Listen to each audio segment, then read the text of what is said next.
नाज़रीन, इस वक्त हम रियान शरीफ दरबार के पास मौजूद हैं और यहाँ एक सरकारी गाड़ी को आग लगा दी गई है। यह गाड़ी शायद PWD की थी, क्योंकि हमने जब नीचे इसको देखा था तो मुजाहिरीन इस पर पथराव कर रहे थे। तो अब यह गाड़ी यहाँ पर पहुँची है तो इसको आग लगाई गई है।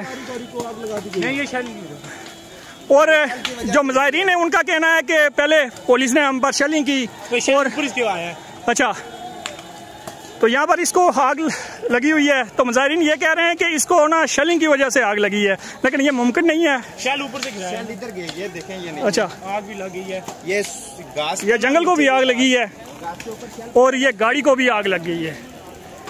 अवाम के ऊपर गिराया, लेकिन वो अवाम भाग गई है। इस गाड़ी से दूर ही रहना चाहिए, क्यों ना कि पेट्रोल की टंकी से शायद कोई धमाका भी हो सकता है। फैसल भाई, इससे थोड़ा दूर रहें।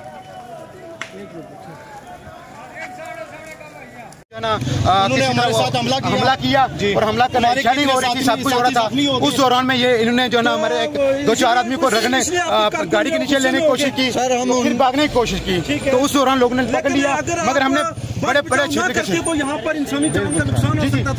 हम मानते हैं कि वो हमारी रियासत के लोग हैं, हम उनके साथ जबरदस्ती नहीं करना चाहते। पीर साहब, क्या पुलिस ने शेलिंग भी की है? आंसू गैस की शेलिंग भी, फायरिंग भी हो रही है, ये नजर आ रहा है हमको कि यहाँ बहुत, और ऊपर से पथराव इतना जबरदस्त हो रहा है कि हम लोग जो है ना बेबस हो चुके हैं। और अवाम क्या करेगी मैं नहीं जानता हूँ।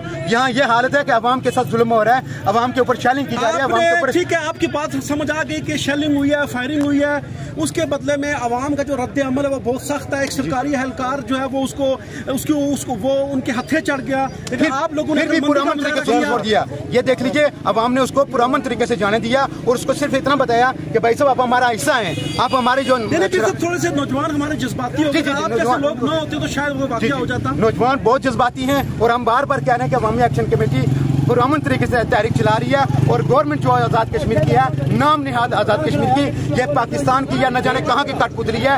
इसको अगर ये पता होता कि ये हमारे लोग हैं तो ऐसा जुल्म सितम न करते, बच्चों को न मारते। यही गम और गुस्सा रहा तो फिर कैसे मुजफ्फराबाद आप पहुँचेंगे? देखें, हमारा मुजफ्फराबाद पहुँचने से मुराद आप ये समझ लीजिए कि रियासत के अवाम अपने घरों से लेकर अगर बाजार में निकली है तो कल वो मुजफ्फराबाद भी पहुँचेगी। जहाँ अगर मुजफ्फराबाद के बाद इस्लामाबाद की जरूरत पड़ी तो वो शायद इंशाल्लाह वहाँ पहुँचेगी। अच्छा पीर साहब, आपकी गाड़ियाँ कहाँ पर खड़ी हैं? कहाँ से आपने बैठना था गाड़ियों में? जी देखें, हम कोटली शहर से ही चल रहे थे और बहुत सारे साथी गाड़ियों में थे। हमने ये तय किया हुआ था कि हम कोटली शहर से निकलेंगे और गाड़ियों में बैठ जाएंगे, तत्तापानी की तरफ रवाना हो जाएंगे। और फिर उसके बाद हमारा यही था कि स्टेप बाय स्टेप हमने अच्छा पीर साहब, आगे भी कोई रुकावट है या आगे रुकावटें क्लियर हैं?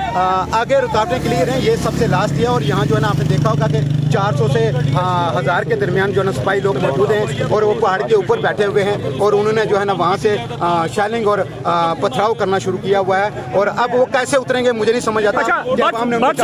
ये जो गाड़ी थी जिस पर पथराव हुआ, ये किसकी गाड़ी थी? ये PW की गाड़ी थी और आगे कोई साहब थे, हमें तो पता नहीं है।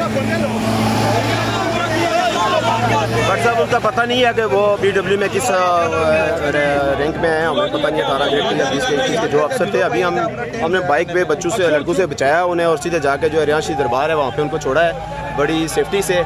तो मुझे तो यही लग रहा है कि ये खुद सरकार की तरफ से जो है हमारे लिए रियाज शरीफ दरबार के पास हम मौजूद है और इस सड़क के ऊपर इसका मतलब है सूरत खतरनाक है। बगौल आपके पहाड़ों के ऊपर जो है वो पुलिस है और वहाँ से वो शेलिंग कर रहे हैं, फायरिंग कर रहे हैं। तो अगर यहाँ पर कहीं कोई इस तरह का महाजराई होती है तो इंसानी जान का बिल्कुल ऐसा था भाई कि हम बिल्कुल पुरसकून अमन से जा रहे थे। तो हमारे कुछ लड़के जो ये यहाँ से आपको पता है एक लिंक पुराना वाला जो निकलता है उस पर कुछ साथी हमारे गए तो ऊपर से शेलिंग हुई है। तो इतने में ये गाड़ी जो है वो साहब बता रहे थे कि मैं PWD में से कोई अफसर हूँ, तो उनकी गाड़ी आ गई है। लड़कों ने पथराव किया लेकिन हमने बड़ी मुश्किल से, अभी मुझे भी गाड़ी की छूटी है, लड़कों ने मुझे भी मारा है, हमारे कुछ साथियों को अपने लड़कों ने मारा है कि नहीं छोड़ेंगे हम इनको। तो हमें लग रहा है कि ये PWD के कोई साजिश थी, कोई सरकारी मामला था जिन्होंने हमारे साथ ये करने की कोशिश की। लेकिन अगर आप बच बचाव ना करते तो नुकसान हो जाता। बिल्कुल नुकसान होता। देखें मैंने अभी वो साहब जो है मुझे पहचानते हैं, मैं उनको नाम भी बताया हुआ, मैं बाद में मिल भी सकता हूँ मीडिया के जरिए उनसे। ठीक है, मैंने उनको बताया कि नबी सल्लल्लाहु अलैहि वसल्लम ने फरमाया कि पूरी दुनिया मशरक से लेकर मगरब तक जो भी इंसान है वो मुसलमान आपस में भाई हैं। तो उस नाते से उस हदीस मुबारका को मद्देनजर रखते हुए मैंने उनको यहाँ से लिया और नीचे जो है दरबार शरीफ पे। बहुत शुक्रिया जी। शहीद भट साहब मौजूद है। शहीद भट साहब क्या मनाजर देखे हैं सर, साथ साथ हम लोगों को दिखाते हैं, लोगों का कम गुस्सा क्या देखा सर आपने? वैसे आगे हम बढ़ते जाएं तो साथ में आपको बताता हूँ।